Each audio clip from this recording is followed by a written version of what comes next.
Hi everyone, this is the Archon Philosopher, otherwise known as Andrew Tuig.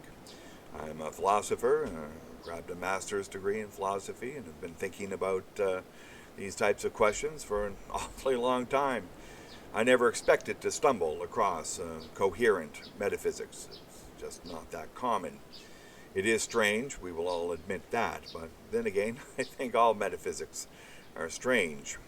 What I discussed last time was the stunning, really startling discoveries made by the delayed choice quantum eraser experiment, which involved a double slit experiment happening in a delayed fashion after an entangled photon already provided the information.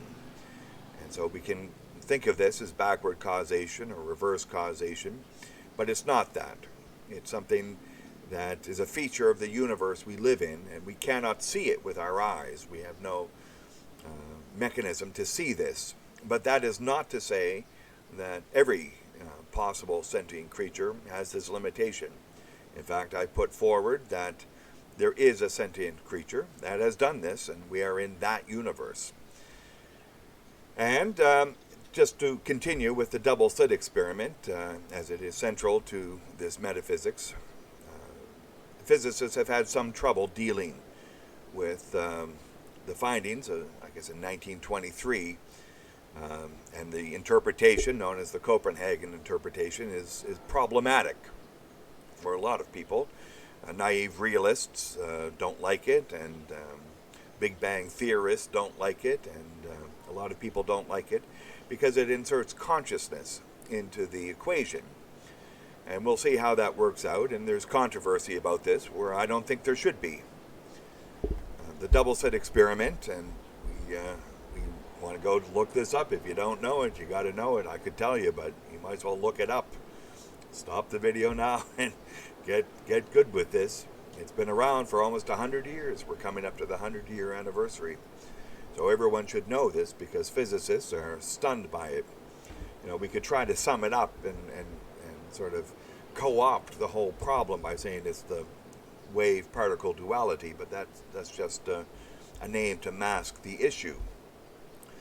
And so the double slit is you send a particle through there, and I guess we've done up to, buckyballs or something, but, electron or something through two slits. And instead of forming like a two-bar pattern on the wall, it forms a wave interference pattern. And so it's going through as a wave. And how does it know? How does one particle know?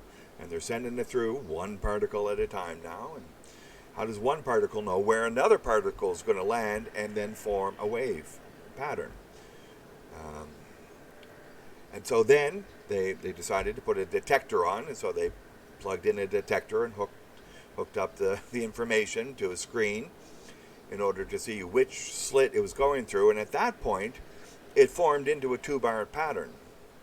And so we had to ask, why did the electrons know that they were being detected? Well, the first and obvious problem was that, well, maybe the act of detection let it know. And so, as with the Heisenberg uncertainty principle, if you measure it, you don't know how fast it's going and where it is. And if you measure where it is, you don't know how fast it's going. So it may have been this situation. So what they had when they unplugged the detector from the screen and left it plugged into the electricity was that the electrons figured out they weren't sending out information and returned to the wave interference pattern. Well, how did they know that information wasn't being created? Now, other people have done variations on this, and this is all very good. And these are repeated and repeatable findings. Not an extremely hard experiment to conduct once you have the technology down there. And what happens is, instead of hooking the information up to a screen, you put it into a computer, and the human leaves the room. So there's no human in the room. And some physicists ultimately are saying, well, you don't need consciousness. However, one's going to say you hooked up the information cable, not the electricity cable, which was always plugged in, but you hook up the information cable to a computer. And my suggestion right away is, doesn't the computer itself imply consciousness? Well, it certainly does. You cannot have a computer without a sentient creature, without a conscious creature building it. If you were walking along the beach and came across, a computer part on some, fictional planet somewhere, you'd say, well, obviously there was or is sentient creatures here at some point, because this is not a natural product. And somehow the electron understands, but it doesn't understand. It's just the way the universe works. It is subject to the power of consciousness to then collapse from the wave interference pattern into the two-bar pattern. And this is ultimately problematic for physicists.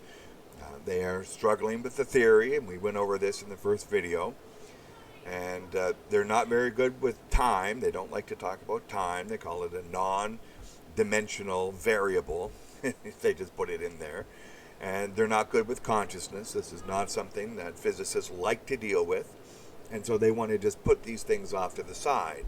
They include time and time-space. Okay, that's very good for physicists. You just keep on doing that. That's your job. Metaphysicians have different jobs. Our job is to find out what is demonstrated in reality. And if you have a computer, then you have demonstrated consciousness at some point. And so when we hook up the computer in the double slit experiment, it's got the evidence of consciousness that it needs. It knows in some way. It's connected with consciousness. So what we're looking at is a connectedness of all the laws of physical nature. And in these laws of physical nature, we're going to put time, we're going to put causality, we're going to put materiality, spatiality. We might put gravity. We're going to put maybe electromagnetism. We're going to put consciousness. We're going to put entanglement. And, physicists are, they're delving down, as David Hume would have, to the very edge of what we can find in terms of causation. What causes this? This is a key element of physics and chemistry and all the hard sciences. But at some point we get to entanglement, and we know the spin of the electron is problematic because they're entangled. And so if you take one electron spinning one way to London and another one to New York, you change the spin of one, the other one changes automatically and immediately and faster than the speed of light. So this is a question that physicists raise as to what causes one to spin one change to cause the other change. But again, we're missing the point here.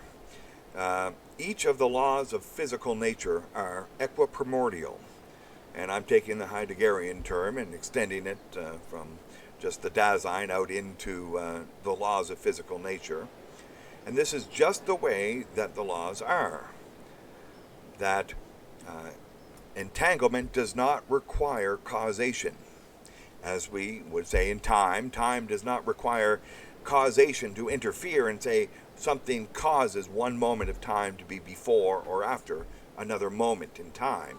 Equally, entanglement does not require a cause for one to flip and have the other one flip automatically. It's like the universe is locked. And this provides the stability. If we didn't have the laws of physical nature locked together, then we would have an unsustainable world to live in. And you look around and we do not have an unsustainable world. We have a very sustainable world. The laws of physical nature are locked together nicely, and they provide for our continued and sustainable behaviors that lead to a good life. And I think physicists should not worry about this too much and get back to what they should be doing, which is experiments in the laboratory, and to provide others with a wider theoretical net to throw the net onto what we can discover as a demonstrated reality. And so I want to end this one off with another maybe brazen plug for the book. Feel free to click on the link and pick up the Book of Ages. It is a startling book of, I believe, the first non-magical, non-supernatural metaphysics of the 21st century and maybe ever. And, I look forward to taking comments and handling questions, but I do have caveats on this. Anyway, I'll let you know on those when we get to them. Take care, and we'll see you next time. Thanks. Bye.